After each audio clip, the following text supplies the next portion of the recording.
Oh, like we did pranks probably like most kids. What I remember one time is one of the girls in our class went to sit down on the chair, and I moved the chair out from under her, and she sat on the floor. So I had to stay in from recess. I got in trouble a lot. In the Peteetneet, if you look at the steps on the west side, you'll see they got big pillars, and you can, when you're little, you could go in there. I'd get away a lot because I could hide in those pillars, and they couldn't find me. I remember in 6th grade we had a student teacher. Nobody liked him. He was just something else. And I talked back to him one day, and I got in big trouble over that. And I remember having to go to the principal's office, which wasn't a very fun experience in those days. And when my mother and dad found out, it wasn't very fun at home either. If you'll notice on the Peteetneet, they got a big tower. If you noticed it, you know which one I'm talking about. There was pigeons up in there. We weren't supposed to go up there, but we'd go up and catch pigeons. We'd always get in trouble. They'd always catch us. I don't know why we kept doing it. My dad went to Peteetneet back in about 1906, 1905.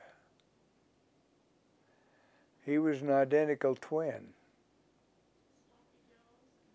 And him, they couldn't tell them apart. And they were really good with flippers. And you know how pigeons light on that roof, on the edge of the roof.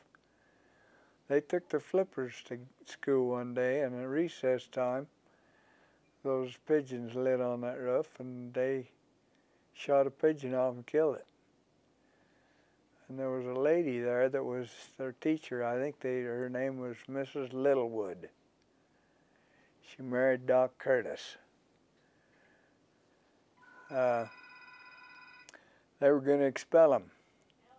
They took him up in the office where the bride's room is now, and they asked which one killed that bird. And they both pointed at the other one, him. They expelled them both. And Grandpa Haskell had to take him back to school to get him reinstated in school.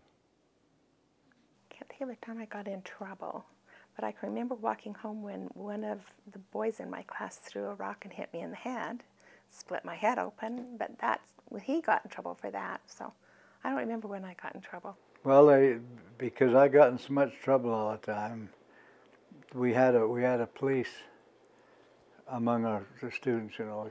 I don't know what we call it, but we were the police. They made me police captain. Remember, I had to wear a bandolier around here, and we had a kid named, I think it was Donnie Taylor, and he was always causing trouble. And below the Peteetneet, down when you get down the bottom of the hill, there was a house on the left side, on the south side, and there was a lady by the name of Ma Green that lived there, and she was mean. And she had a son, Travis, and he was retarded, quite bad. But Donnie would always go down there and hide. And I had to go down there and get him out of Green's house and take him back up to school so he'd be punished. I'm sure they gave me that job so I wasn't the one that had to be hauled in.